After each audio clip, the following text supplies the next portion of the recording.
Hair cutting చేసిన ప్రతిసారి regret గా ఫీల్ అవుతాం మామ. నవ్వు ఆపుకుంటున్నావు కదరా. భయ్యాకి నీట్ గా డీటెయిల్ గా క్లారిటీ కోసం ఫోటోలు చూపించి మరీ చెప్పా ఎందుకు కటింగ్ అదిరిపోవాలని.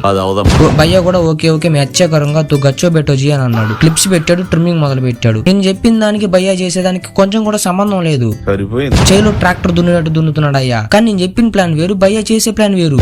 అసలు ఇది నా ప్లానే కాదు సార్, నా ప్లాన్ ప్రకారం ఇది లేదు సార్. సరే భయ్య మీద నమ్మకంతో ఉన్నా. భయ్య నీ శాలరీ ఎంత అని అడిగాను. 20 నుంచి 25,000 అన్నాడు. సాఫ్ట్వేర్ జాబ్ కన్నా 101% బెటర్ భయ్య. అది కాక నువ్వు చేసే జాబ్ కి లే ఆఫ్స్ కూడా ఉండవు, ఫుల్ డిమాండ్ ఉన్న జాబ్, స్ట్రెస్ లేకుండా ప్రశాంతంగా చేసుకోవచ్చు అని అన్న. భయ్య నవ్వుతున్నాడు. హెయిర్ కట్ మొత్తం అయిపోయింది, కానీ నాకు ఎక్కడో డౌట్ కొడుతుంది మావా.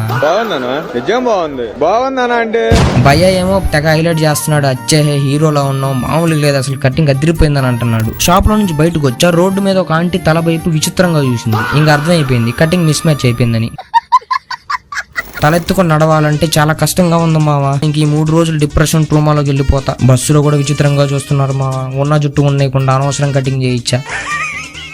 నా లైఫ్ లో ఒక్కసారి కూడా అబ్బా ఈసారి కటింగ్ కరెక్ట్ గా ఉంది అన్న రోజు లేదు మావా. ఏదో ఒక బొక్క ప్రతిసారి అంతే. చేసేదేముంది, కటింగ్ మనకు కలిసి రాదులే. మీకు కూడా ఇలాంటి సిచ్యువేషన్స్ వచ్చాయా? కామెంట్ చేయండి, ఫాలో చేయండి.